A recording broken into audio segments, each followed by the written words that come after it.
Hey guys, today we're going to talk about the most important things that you need to know about your laundry room.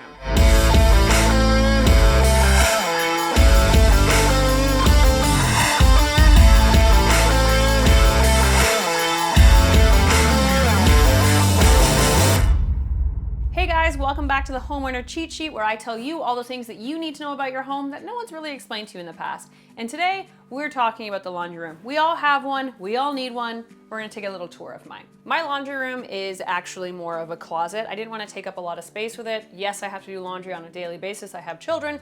Your laundry room probably looks similar to mine. You're gonna have a washer, dryer, and generally a laundry room sink. There's a lot of arguments and controversy over where your laundry room should be in a home, whether that's on your main floor, your second floor, in your bedroom, in your basement, where we are right now is my basement. It just makes it easier for me for hookups, and also if there is any water issues and leaking, it's happening in the basement. It's not gonna come down any other floor. It minimizes damage. So my dad would always say, make sure that your laundry room's in the basement. That said, as a busy mom, I can absolutely see why you would want a laundry room on other floors of your home.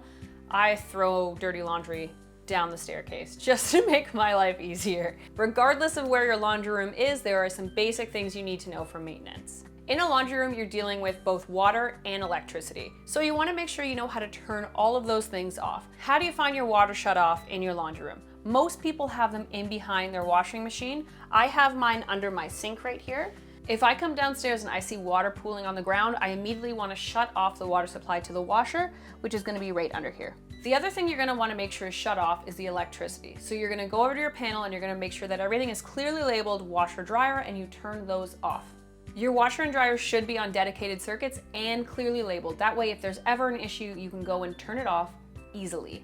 While leaks and floods are probably the most common problem you hear about with a washer, the other issue is going to be mold and mildew, especially with a front loader washer. Mine is a front loading washer.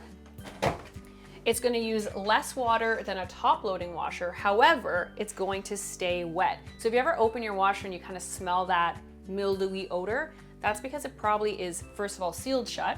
So whenever I do a load of laundry, I don't actually shut it all the way.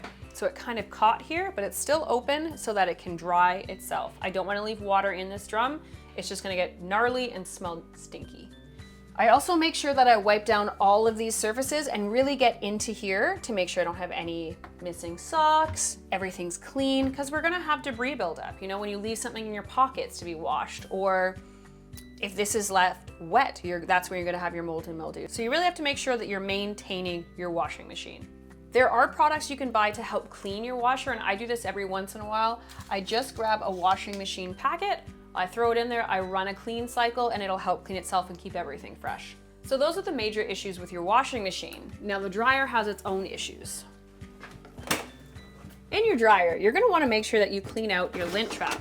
Dryer lint is super flammable. I clean this out every single time I do a load of laundry. Now it doesn't look like that now because I wanted you to see, you know, some grossy. So when we clean this all out, did you know that a lot of lint can build up in here and also needs to be cleaned out? There's some junk in there. We're gonna get it out today. Okay, look at the lint just on the screws here. Okay, now that I've got all the screws out, we're gonna pull this out because look, that is all things that I haven't caught. So look at all this. I emptied a lint trap and there's tons still in there. So you want to pull this out, we're going to vacuum it clean, but remember this is only part of the equation. So after we do all of that, vacuum that clean, it is still being vented outside, and it's important to make sure you don't have a lint buildup there. So let's go check that out. This is my dryer exhaust vent. So you're already going to see evidence of lint on the ground here. I have a rodent cover so that squirrels and things like that don't get inside, but we can reach up and see what we can find. I just had these cleaned recently, but it's always smart to go in and make sure you don't have a buildup anywhere. When you open this up, you can even take like a shop vac in and just vacuum out some of this lint just to make sure you don't have a buildup, because again, that is a fire hazard.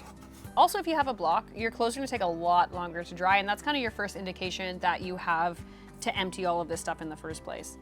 Yucky. And that is everything that you need to know about your laundry room. If you found this video helpful, please like and subscribe, leave a comment down below. We'll see you next time on the Cheat Sheet.